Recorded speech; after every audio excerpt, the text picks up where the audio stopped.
अस्सलाम वालेकुम। आज हम एक केस के बारे में बात करेंगे इन पेशेंट की जो कि हमारे पास ब्रेसेस के कंसर्न के साथ आई हैं।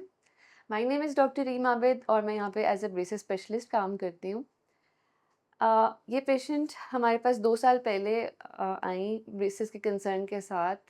उनका कंसर्न है कि मेरे दाँत बहुत ज़्यादा प्रोमिनेंट लगते हैं और मुझे हँसने में, लोगों के साथ इंटरैक्ट करने में बहुत प्रॉब्लम होती है। जैसे कि आप ये नेक्स्ट पिक्चर में भी देख सकते हैं। पेशेंट की दाँतों की वजह से उसके लिप्स और उसका जॉ बहुत ज़्यादा प्रोमिनेंट है और पेशेंट हँसने के टाइम पे हमारे साथ बहुत कॉन्फिडेंटली इंटरैक्ट नहीं कर रही हैं। जैसे कि आप ये नेक्स्ट पिक्चर में देख सकते हैं कि उनके ऊपर वाले दाँत बहुत बाहर की तरफ हैं, जिसकी वजह से इनके ओवरऑल फेशियल प्रोफाइल के ऊपर एक बहुत नेगेटिव इम्पैक्ट जाता है। एक बहुत ही प्रोमिनेंट उनकी पूरी अपीयरेंस है, अपर जॉ की भी और लोअर जॉ की भी। हमने इन पेशेंट को ब्रेसेस और अलाइनर्स दोनों का ऑप्शन दिया, पेशेंट ने ब्रेसेस के लिए ऑप्ट किया। पेशेंट का ट्रीटमेंट 2 साल तक कंटिन्यू रहा और हमने पेशेंट के जॉ में से 2 दाँत अपर जॉ में से और 2 दाँत लोअर जॉ में से एक्सट्रैक्ट किए। ब्रेसेस लगाए, पेशेंट हर मंथ विज़िट करता रहा जैसे एक नॉर्मल रूटीन का ब्रेसेस का प्रोसीजर होता है और तकरीबन 2 साल के करीब इनका ट्रीटमेंट कंटिन्यू रहा और ये इनका फाइनल रिज़ल्ट है।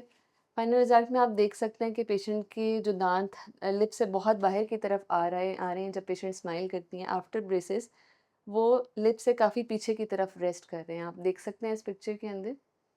इसके अलावा इनकी ओवरऑल एस्थेटिक्स के ऊपर बहुत इफ़ेक्ट आया है इनके दाँतों की प्रोमिनेंस को कम करने के बाद।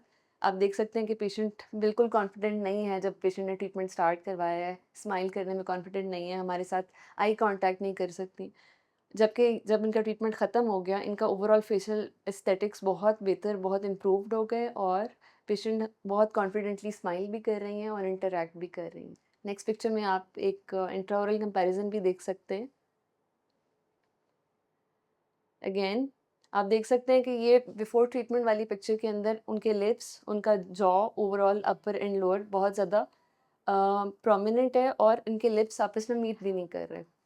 जबकि जब हम लोगों ने ट्रीटमेंट कर दिया तो इनके लिप्स, इनका जॉ, इनका नोज़ सब बिल्कुल बैलेंस्ड एक पोज़ीशन के अंदर फ़ॉल कर रहे हैं और एक बहुत बैलेंस प्रोफ़ाइल पेशेंट की, एक बहुत एस्थेटिक प्रोफ़ाइल पेशेंट की अचीव हो गई है। अब हमने एक्सट्रैक्शन की बात की है तो मैं आपको ये बताते चलूँ कि बहुत सारे पेशेंट्स हमसे ये क्वेश्चन करते हैं कि दाँत क्यों एक्सट्रैक्ट करें? दाँत निकालने की क्या ज़रूरत है? ना दाँत निकाल देंगे तो स्पेस तो बंद ही नहीं होगी। हम तो दाँत करेक्ट करवाने के लिए आए हैं, आप तो दाँत निकालने की बात कर रही हैं। तो देखिए दाँत हम लोगों को बाज़ दफ़ा एक्सट्रैक्ट इस वज़ह से करने पड़ते हैं कि जॉज़ में इतनी स्पेसेस नहीं होती कि हम आगे वाले दाँतों को पीछे पुल कर सकें।